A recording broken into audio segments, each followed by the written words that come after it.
Good morning, everybody. Welcome to class this morning. Thank you for watching. Whether you're watching live or you're watching the recording, I just appreciate you taking the time to watch this material. As we're getting started today, just a couple of announcements right off the bat. First of all, I want to thank everybody again for being a little flexible with the due dates for the current module, Module 3. I guess I kind of messed up my scheduling just a little bit when I was doing the schedule back at the end of the spring semester for this class. It's the first time we've offered it in the summer, so we're kind of adjusting it from a full semester long class to a summer semester. Had a little bit of challenge. This module in particular doesn't need quite as much time as I had previously given it, and I think you'll appreciate the time more in the next module. So we did cut it a couple days off the due date for this module. So I'm just drawing your attention once again to the previous announcement in the course, the one that I posted before today's live stream link, and the due date in the navigation bar there. Those have been updated with the new current due date. So that'll be the official due date end of Module 3, and then from there we will move on into officially beginning Module 4. So thank you for your flexibility. Thank you for your understanding as far as all that goes. I think you'll find that it is to your benefit. So with that being said, I'd like to just go ahead and jump into talking about programmatic thinking today. And this is one of those that we could take longer or we could take not quite as long with. We'll just kind of see how things go in terms of how much time we're going to take today.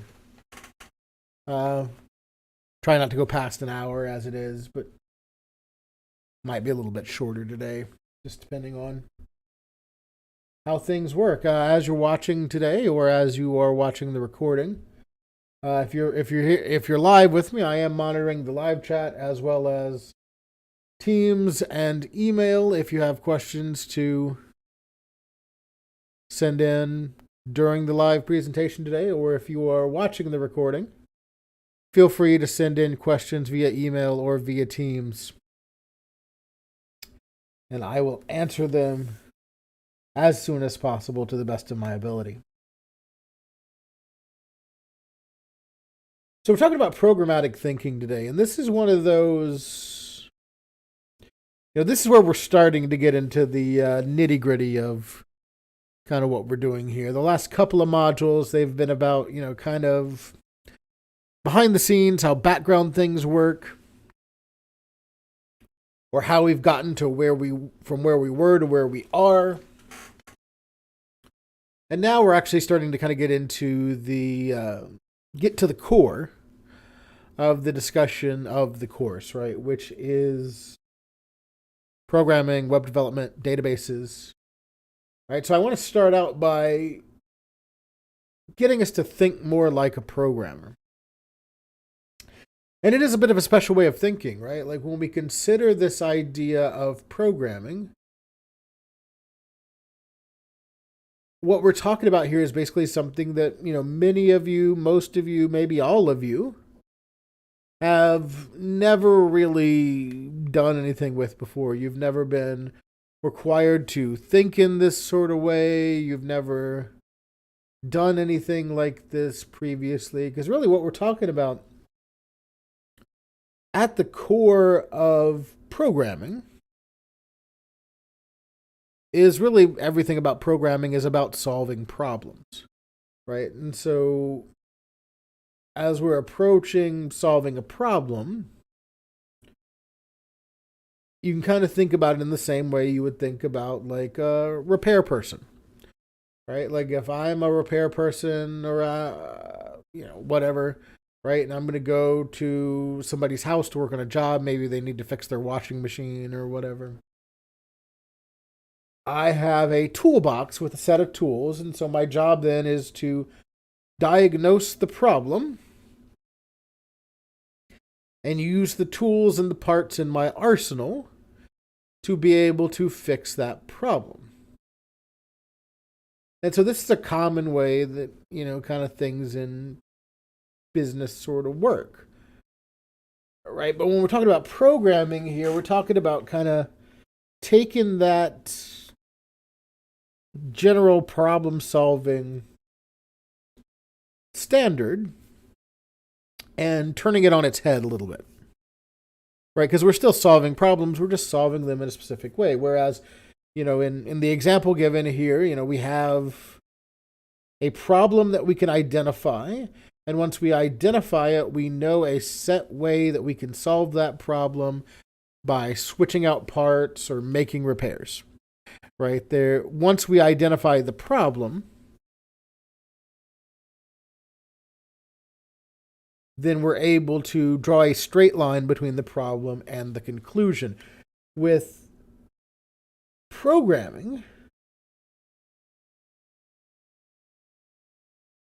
it's not really the same, right? Like typically in programming, we're given a problem or we have a problem, right? We're presented with a problem. We have something that we want to solve, something that we either want to exist in the world or something somebody else wants to exist in the world, or something that we need to be able to solve some sort of other problem. And then we're being tasked with writing the code and doing the things to be able to solve this problem via a program. Now, where this becomes challenging and where this becomes different, where we start to have to think a little bit differently, is that path from problem to solution isn't a straight line, right? And I think that's a big thing for us to kind of identify and understand right now, is that when we're approaching programming, the path from problem to solution is not a straight line. It might not even be a singular path. When we think about how many different ways we can use code to solve a problem, there are dozens of different ways to basically wind up at the same solution or wind up at a very similar solution. And so our job then becomes to try to think through what problem-solving method best suits this problem,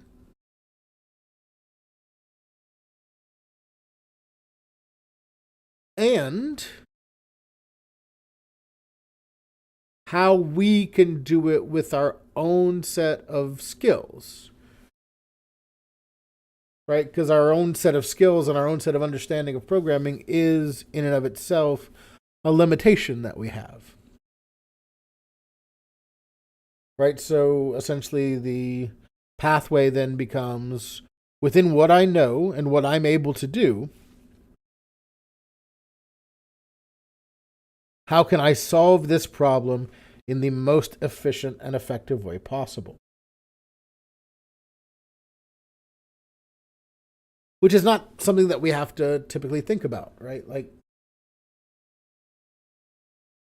We don't usually, I think by and large, people don't usually approach problems in that sort of way, but it is a good way to sort of take problems and understand them a little bit better, right? It forces us to kind of break down problems and break down our understanding of the problem and look at each individual piece of that to create a program that will solve that problem. And I think the other wrinkle that gets added into it, right, is this idea that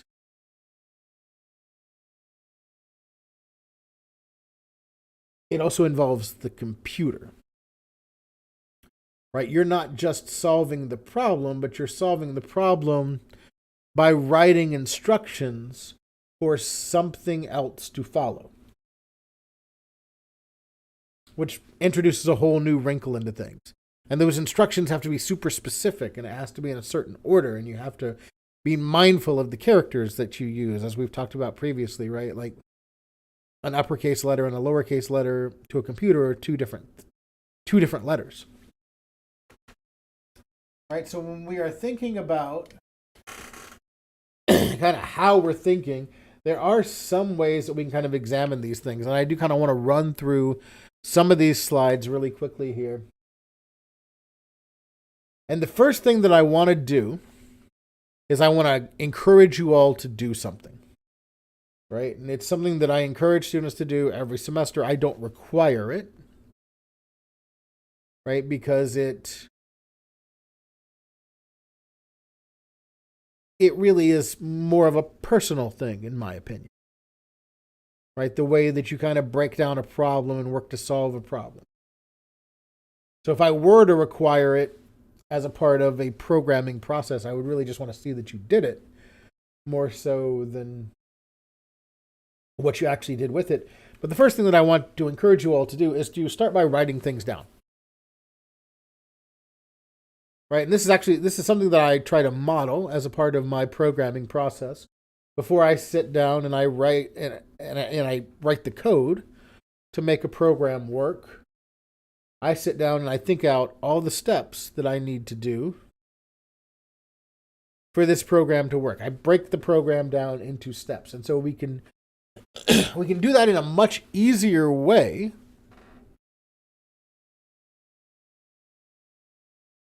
if we just sit down, pencil and paper, and just write out the thoughts about how things need to work. It's much easier if we start here and then move to code than if we're trying to think out the problem while we're writing the code. Right? If you're looking at things from that perspective, you can kind of think about that as like you're trying to fly the plane while you're trying to build the plane. Not going to go too well. Might cause you to have to delete huge swaths of your code once you think of a better way to do something, or once you realize something isn't going to work and do the thing that you wanted it, actually solve the problem that you want it to solve. Right? But if we sit down and we write it out in a low stakes way, then I'm able to kind of think through the problem. I'm able to kind of think through the steps that it takes to solve the problem. And then I can translate those steps into code. And that is my program.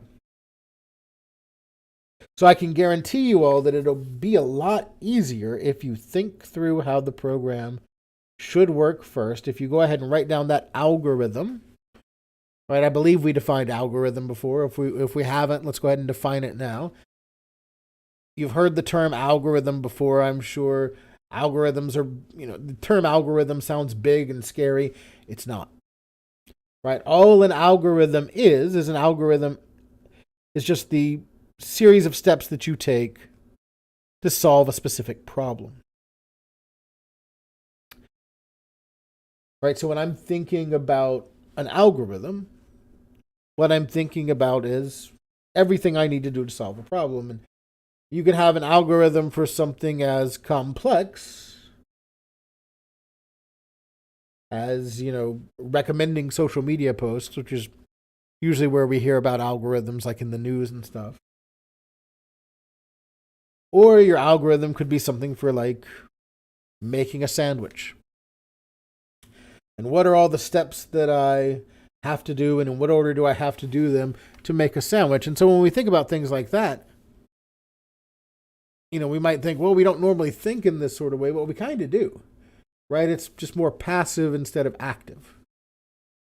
Because we just instinctively know that, like, before I put the peanut butter on the bread, for example, I have to take the bread out of the packaging. And I have to be able to scoop the peanut butter with some sort of scooping mechanism. And I have to be able to do this and do that. Right? Like, we inherently understand that because we're smart.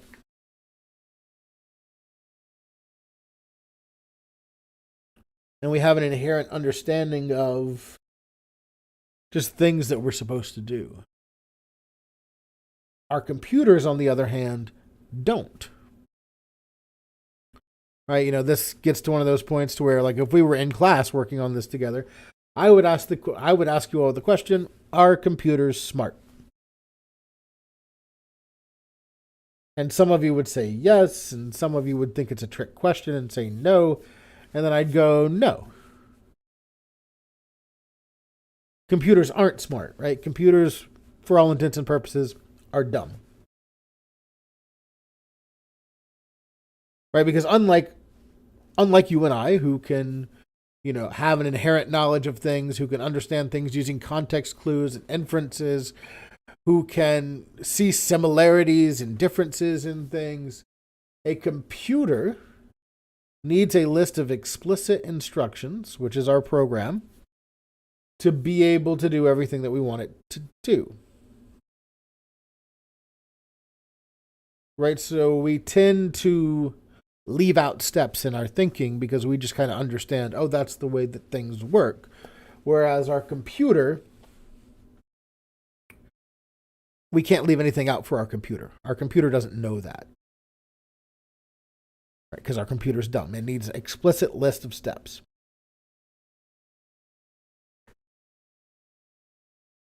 And another big thing here is that programming requires precision. And we kind of looked at this previously, right, when we were talking about the idea of binary and how our computers understand letters, right? We were talking about the concept of binary, how basically everything is binary, ones and zeros, ons and offs, trues and falses. And as a result, the way that our computer represents a letter is a little bit different than sort of our understanding of how letters are represented. Right? So for example, like if you see this letter, or if you see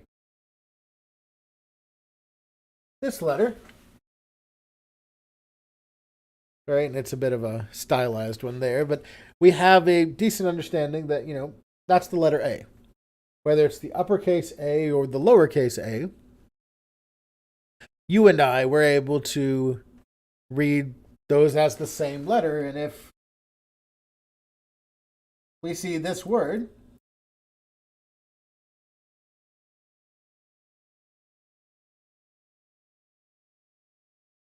and this word, we as smart human beings can say that's the word apple. I know apple.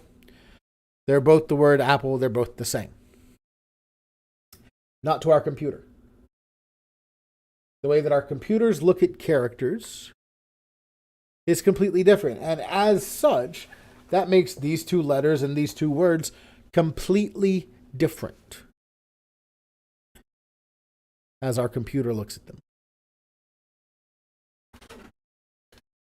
Right, and this has to do with, as we mentioned previously, this has to do with the concept of ASCII. Right, computers use binary, so everything is converted to binary for our computers to understand it. And we use ASCII lookup tables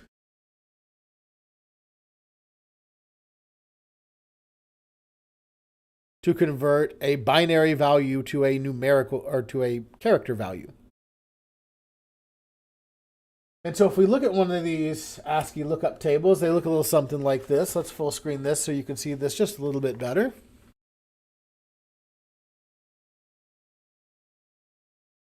We could see that this is the standard ASCII representation of characters to a computer. And if we take this and we relate this to our example that we just did, here is our uppercase A, and here is our lowercase a.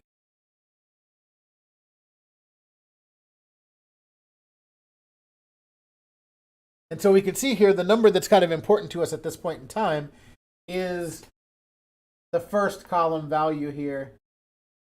For our uppercase A, it's the 65. For our lowercase a, it is the 97. Because this is the value that is represented in binary to my computer to determine an uppercase A versus a lowercase a.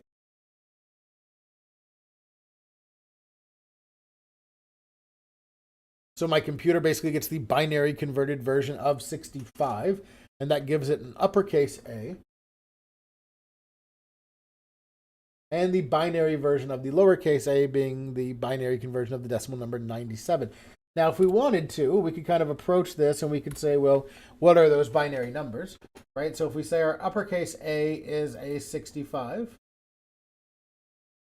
and our lowercase a is a 97, and I do this because I do think it is important just to show exactly what we're talking about when we're talking about precision here, how precise we're actually being, because we see these two numbers here and we think, oh, they're 32 numbers apart, right? Like if we subtract 65 from 97, we get 32. That's a pretty good distance. But when we see it the way that our computer actually thinks about it, we see that it's actually not that big of a difference, right? So if we convert 65 here into binary, right? We said that binary is an octet. It uses base 2 number system, which is 2 to the 0, 2 to the first, 2 to the second, 2 to the third, 2 to the fourth, 2 to the fifth, 2 to the sixth, 2 to the seventh. Right? That's our octet. So that's 1, 2, 4, 8, 16, 32, 64, 128. Right? So if we take 128, subtract. So does 65 minus 128 give me a positive number? No, it does not. So that is a 0. Does 64? Does 65 minus 64 give me a positive number? Yes, it does. So that is a 1. So now that's 64. So I could say 65 minus 64 gives me a remainder of 1.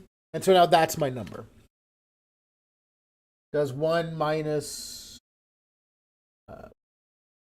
32 give me a positive number? No. Does 1 minus 16 give me a positive number? No. Does 1 minus 8 give me a positive number? No. Minus 4? No. Minus 2? No. Minus 1? Yes. So my binary representation then of 65 is 0, 1, 0, 0, 0, 0, 0, 1. Right? And that's what my computer sees when it sees the uppercase A character. Now my lowercase a there, we have 97. Right? And just to save us some math time, right, we said 32. What's the difference between these two numbers? Well, I got a 32 right here. Right? So then that would be 0, 1, 1. 0, 0, 0, 0.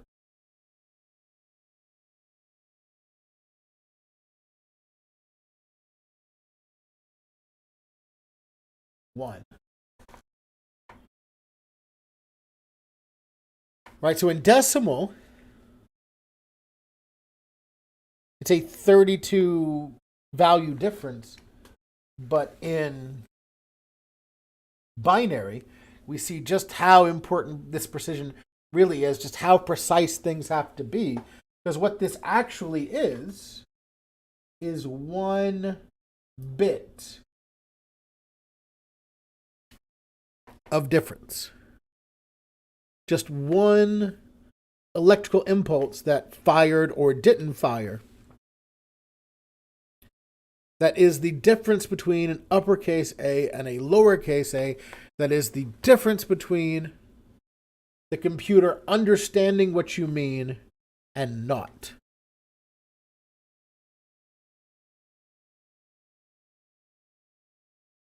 And so that's when we get into like, how precise is it really? You know, it's pretty important, right? Like these are some incredibly precise measurements, and using the incorrect value in the incorrect place is going to cause everything not to work, right? And so I think that does take us to a good point here, because it's going to be frustrating. Because we're not used to having to be that precise. We're used to people kind of understanding what we mean, and we're used to, being able to get our point across without a whole bunch of confusion, right? But with programming, we're not given that luxury. We're not afforded the luxury of just having something that can know what we mean. Right? We need that level of precision for it to know what we mean. And so it's going to be frustrating getting started. You know, if you've never programmed before, it's going to be incredibly frustrating because we're going to have to try to,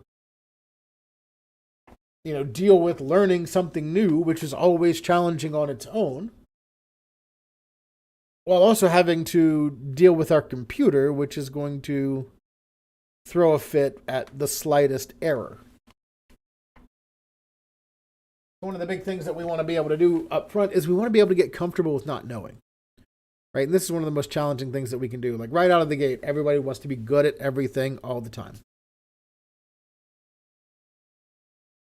Right? Like when you're like 8 years old and you go out to play a sport, right? If you got to play soccer or you go out to play baseball and you get out there and you're kind of bad at it at first, like it, you know, you're kind of bummed out about it, right? Because you want to go out there and you want to be good at it and you want to be a starter and you want to play and you want to, you know, whatever. But when you're first learning something and when you're first approaching something new,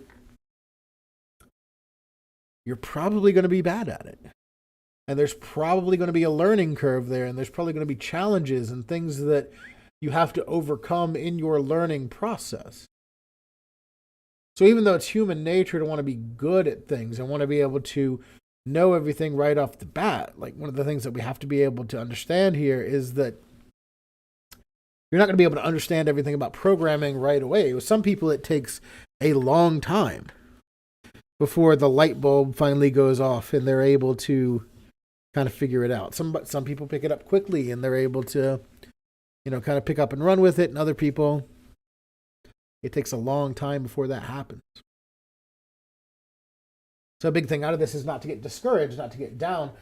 I like to include this comic in here because I had this moment.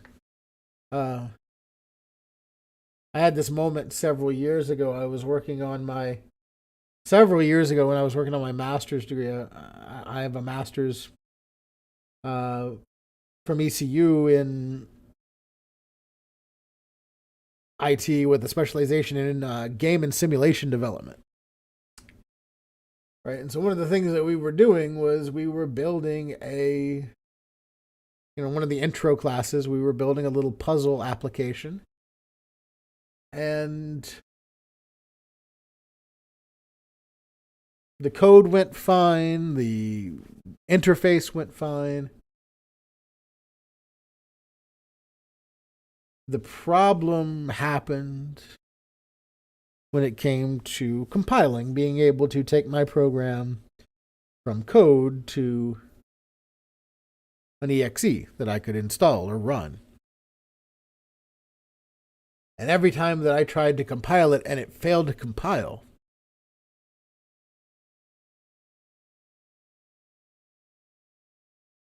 I was kind of feeling like the guy in the first three parts of this comic here.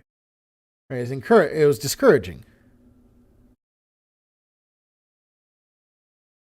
But then you notice, like, it was just a misspelled variable, or it was just I forgot a semicolon in this place. Or in my case, in the example that I gave, there was a setting that had somehow gotten unchecked that I had no idea that it had been unchecked.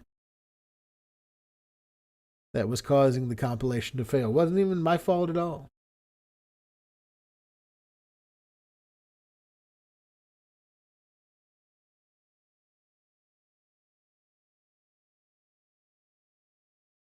Right, so these things are going to happen. Don't give up. The breakthrough that we get when we finally get there is going to be more rewarding than the struggle is discouraging. Right, so we want to just keep pushing through. Be comfortable, get comfortable with the struggle.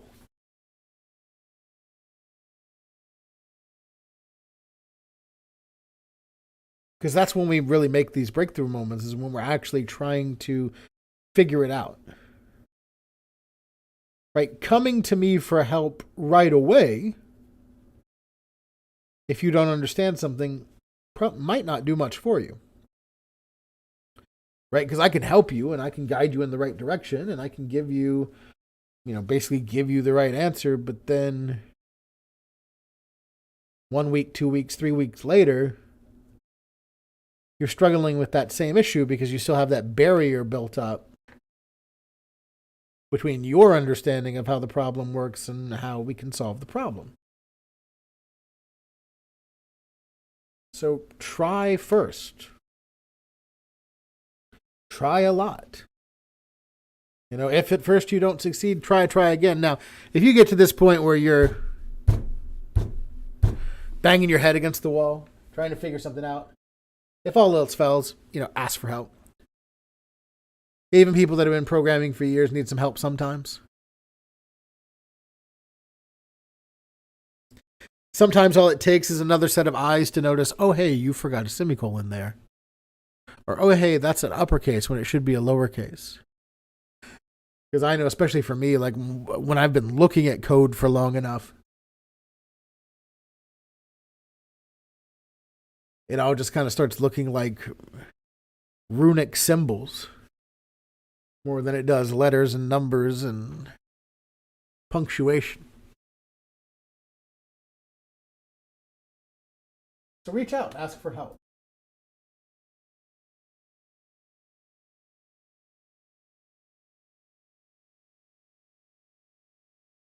Now, I do want to talk about algorithms briefly here, just so you can kind of have some help, with your discussion board for this time, which I think it's a really interesting one. We've already kind of defined an algorithm being just the steps that it takes to solve a problem. Now, there are 3 important factors to consider when we are designing an algorithm. One is that the algorithm must be well defined, right? And this is because our computers are dumb. So if we don't include every step in our problem, our computer is not going to be able to infer anything. Right? So it's not going to be able to just kind of understand that, oh, this has to be done as an intermediary step between this step and this step. We need to have an understanding of how the problem works and every step that needs to be taken to solve the problem so that we can have a well-defined algorithm. Next is that the algorithm must be clearly given, right? I have to give clear instructions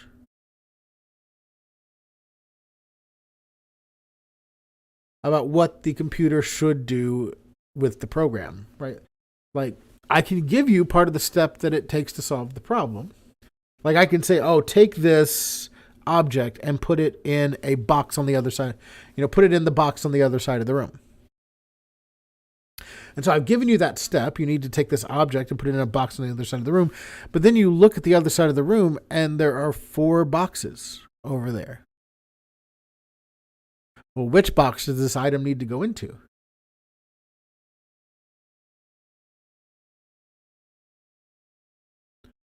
Right, and then finally, the algorithm must solve the problem, which sounds like a no-brainer, but you'd be surprised. Right, you want to make sure that you are connecting the dots between the initial problem and the solution to the problem, which sometimes is easier said than done.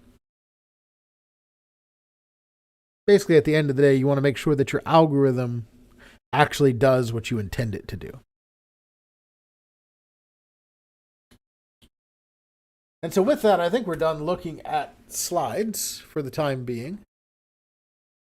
There is some stuff kind of in the module that looks more at this block logic type of stuff here. But I do want to spend just a little bit of time here with it. So maybe we'll spend 10 to 15 minutes here talking about some stuff, and we'll go ahead and get out of here a little bit early today. Just because there is, other stuff that kind of gets into this in the module. And so as we are approaching Scratch, which is what you see on my screen here, and as we are approaching the hour of code assignment, that is your lab assignment for this module, the big thing that I want you all to be able to get out of that is to be able to visually see how these different puzzle pieces of code work. Right? Because basically that's what we're ending up with as we're coding, right? Where we get puzzle pieces. Like we get variables and we get loops and we get conditionals. And these are all different puzzle pieces that we can arrange in a certain way to solve the problem, right? One of the things that I say a lot, that you'll probably hear me say several more times before the end of the summer, is that I give you the puzzle pieces. And then it becomes your job to figure out how to arrange those puzzle pieces to make it look like the picture on the box. Right? And so that's kind of where we get to over time. Now, with Scratch in particular, one of the things that we have to start out with is we have to start out with an event. Right? So if we go down 1, 2, 3, 4 here, there are events. And an event is just something that happens. Right? We can see here, some different events that it has for us. When the green flag is clicked, when some key is pressed, in this case, spacebar. When the sprite is clicked, this cat here being the sprite, when the backdrop switches, basically just when something happens. Right, in general, in web development programming, when we talk about events and event-driven languages, we're talking about things that require events to occur. And that's one of the things that you approach in your lab assignment as well, because it talks about JavaScript, and JavaScript being an event-driven language needs events to work. And so an event is a click, it's a button press, it's a hover action, it's a, just waiting for an amount of time, it's when a page loads, right? There are all sorts of events that happen. So I could just drag an event over here. For example, when a key is pressed, I can change that to be any key that I want it to be. So let's say W.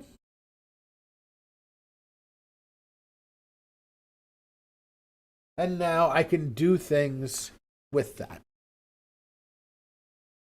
Right? I can slot in puzzle pieces underneath here that will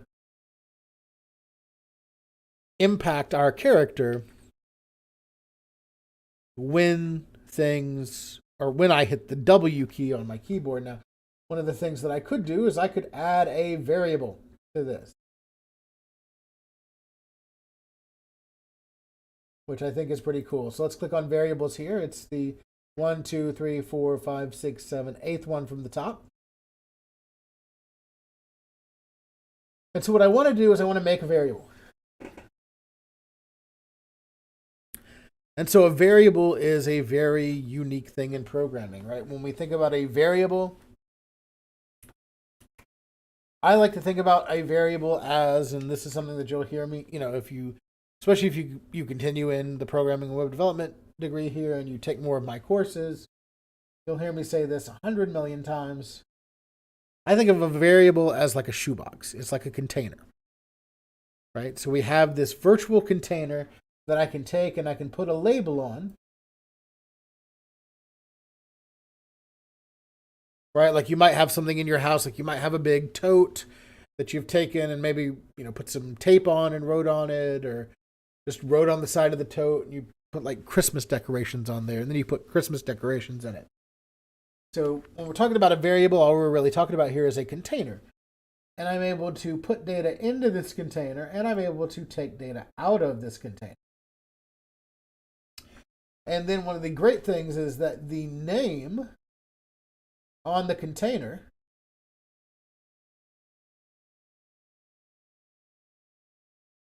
then develops what we call a symbolic relationship with the data that is inside the container. So whatever data it is at any given moment that is inside of my container has this name. And that data can change over time, it can grow over time, it can shrink over time. whatever. So when we're creating a variable name here,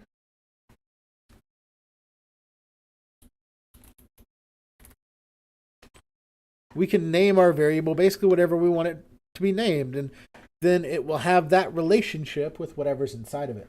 In this case, I'm naming it travel dist. TRAVEL, uppercase D, lowercase IST. Just kind of as a shorthand for travel distance. Right? So if I'm going to move my sprite around, I'm going to use this travel dist variable.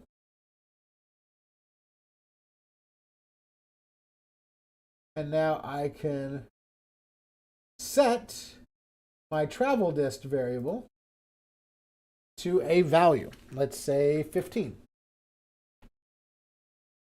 Right, so now I can go throughout my program referencing travel distance as a variable of motion. For example, if I were to motion, I could add a move, and instead of move 10 steps, I can take my variable and say move travel dist steps. And this starts to give us a visualization of why this becomes, or of why a variable is important. So if I hit the W key here, you can see he kind of shifts over, right? I'll hit it a few times here, so you can kind of see him walk over.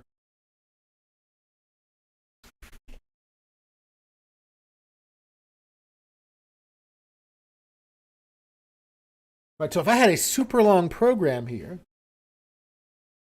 and I had it like before, where motion was move 10 steps, and I just had a number in each of those places. I just had 10, 10, 10, 10. And then I decided, you know what, I don't want it to move 10 anymore. I want it to move 5. Or I want it to move 20. I'd have to go through there, and every single place where I had a 10, I'd have to change it to some other value. Well, same thing here. Wherever the number is, I have to change it. But I only have to change it in this instance once, right? Because if I set my variable value to say 8, now instead of having to set it as 8 in all of the locations where I had a 15 before, it just changes the data that's related to that name, which is great, right? Saves me a lot of work, saves me a lot of effort. And so if I had another event here, or let's say when the R key is pressed, I can use that to reset my character here. So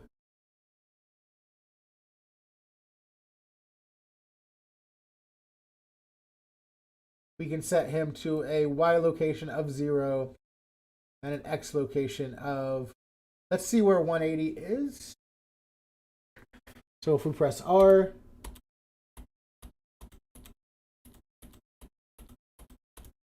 not going anywhere.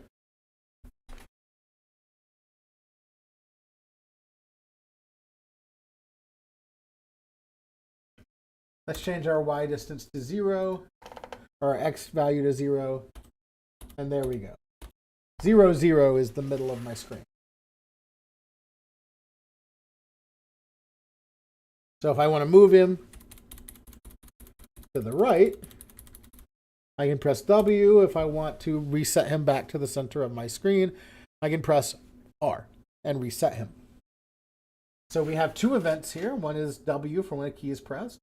We have a variable that has been set. And our R here is when we're resetting back to the center. But let's say that instead of having to select W 3 times like that, to get him to move to the right 3 travel distances, I wanted to do something a little bit different. And that's what loops are for. So we can look at in this case, these would be our control structures. So if we look at control here, we'll see we have wait 1 second, repeat 10 times. Right, so I can actually bring this over here, and you can see how it has this little cutout in here. This is a loop. And so let's say instead of, doing this, instead of hitting W 3 times, I just want to hit W 1 time and let it repeat 3 times. So you can take 3 travel distance size steps.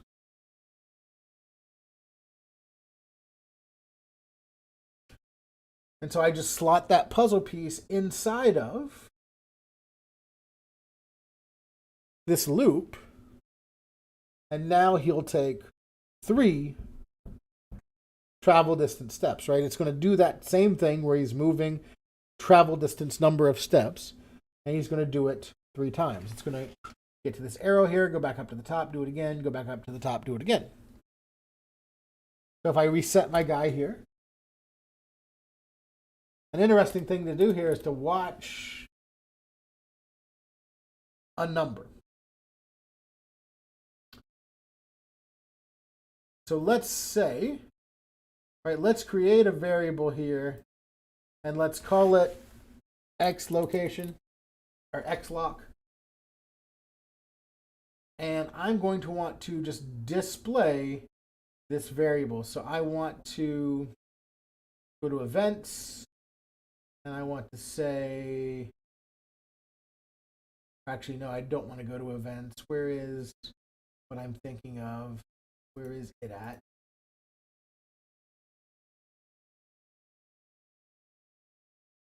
I might just be able to set my variable to the X value, which is in motion, I believe. Yes, the X position. Set my variable to the X, set my variable X lock to the X position. So now this X lock value here is the X location, the location on the X axis of where my guy is. So now we have a number there that we can look at. So if I hit W, you can kind of see it really quickly. Now, why isn't that number going up? And it's because it's not a part of my code here. So it's only doing this 1 time and it's not updating it anymore, right? This is one of those instances where, right, we said an algorithm has to be clearly defined. Well, if it's supposed to update X location every time it moves, as it stands right here, it's only updating X location once. So I can move this down here as well and put it inside of my loop. I can also make it wait, so it makes the movement more pronounced.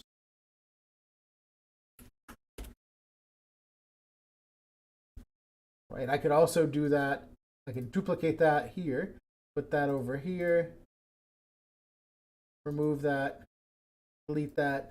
So now it'll reset that X location number value that's on my screen there every time I reset it. So now let's watch what he does when I hit W. 1, and we see that X go to 8. It waits a second, we see it go to 16. It waits a second, we see it go to 24. If we reset, we can watch that again. 8, 16, 24. So this is showing us a visual, right, of what's going on as this block of code here that we have set to the event of the W key. As that runs, we can actually see visually, both with our sprite as it's moving to the right across the screen and with our X location number here, just what is going on in the code that is this. And so when we actually get to writing code in the next module, we'll sort of see how this works with conditions. Or this works as we're actually writing the code. Kind of getting ahead of myself because I also want to talk about conditions here. But it is okay. And that's why the lab is basically what it is for this module.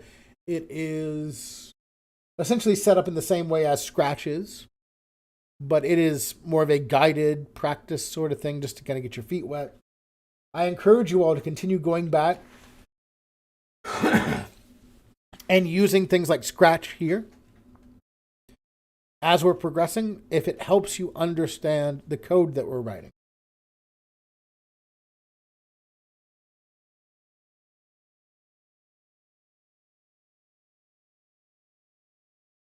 Because it is a way that you can visualize it, and it is a way that you can kind of wrap your brain around it.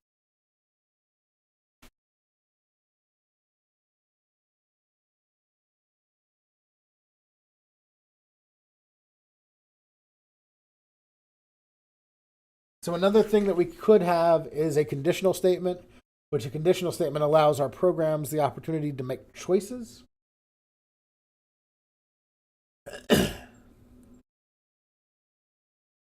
And so from here, right, we could take this if, then, else.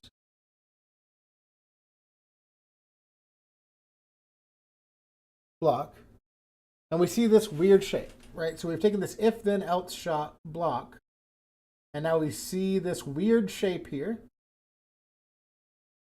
And we have two spaces for puzzle pieces to go inside of this block. And so this weird shape is for operators, right? And operators are basically just math. We'll talk about those more as we get into programming in the next module. But I can basically look at a comparison between two numbers. And I can, see, well, is this number bigger than this number, right? So what I might want to do is I might want to say, oh, well, if some number is greater than some other number. So let's say in this case, that's going to be our X location position. So if our X location is greater than, let's say, 30. If it is, then let's reset it. Let's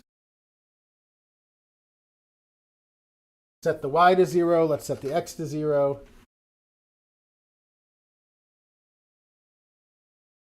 And let's reset the value of X location position.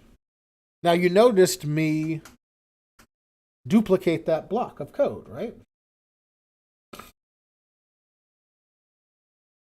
And that's something that I encourage you all to do as we progress, is to take code that works, and if it works, copy it and paste it and alter it to meet your need. Right? If it works, then it works. There's no need to reinvent something that doesn't work. One of the things, again, that I say a lot is that you should let your past successes influence your future successes. So things that worked in the past, try to make them work again. Right, and so now, if this is true, then it's going to reset the location back to the center of the screen, reset this value to 0. If it is not true, then let's move him. Let's do this block again and move him another step forward. So if this is true, it's going to reset him. If it's not true, he's going to move another step. Now note that this is outside of this loop right here. So he's going to move 3 times.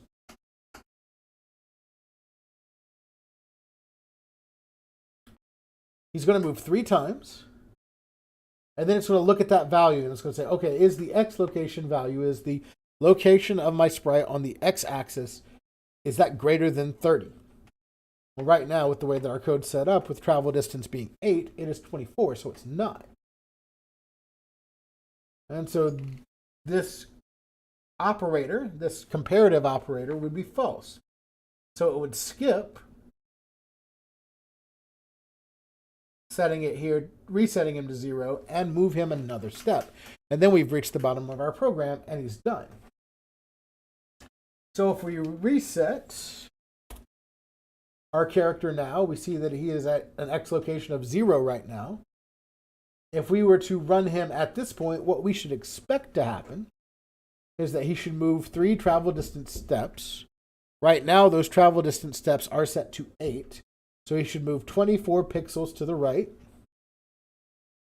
And then since 24 is not greater than 30, it'll skip that reset block and move him another set of travel distance steps to the right, which would leave him at 32 on as its X location value. So let's run this by hitting our W key. We see him going, and now he's at 32.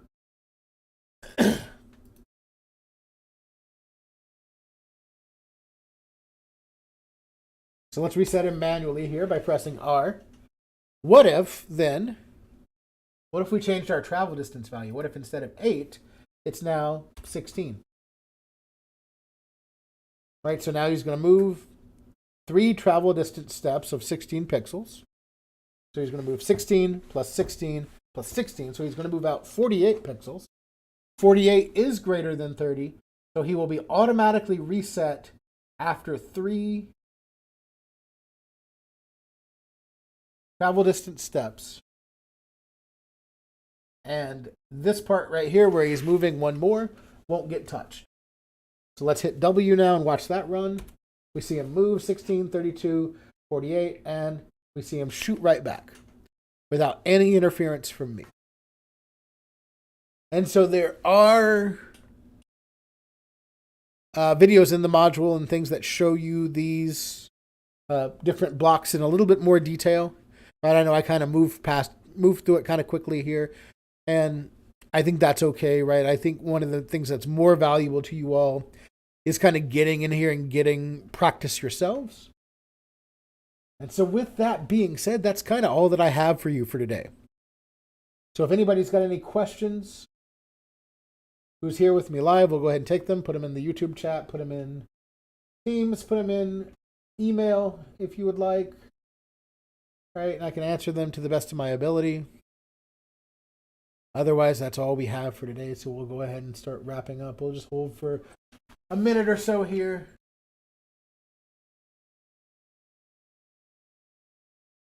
Just so we can see if there are any questions out there.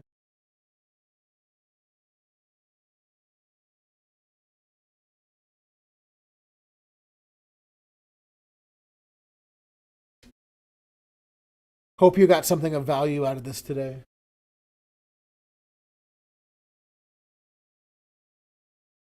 As we're waiting to see if any questions are coming in from anybody who is here with me live today. If you're watching the recording, once again, I encourage you all to, as you're watching, if you encounter a question, go ahead and send it in. Right? Send me an email, send me a Teams message as you're watching the recording. I will answer it to the best of my ability as soon as I possibly can.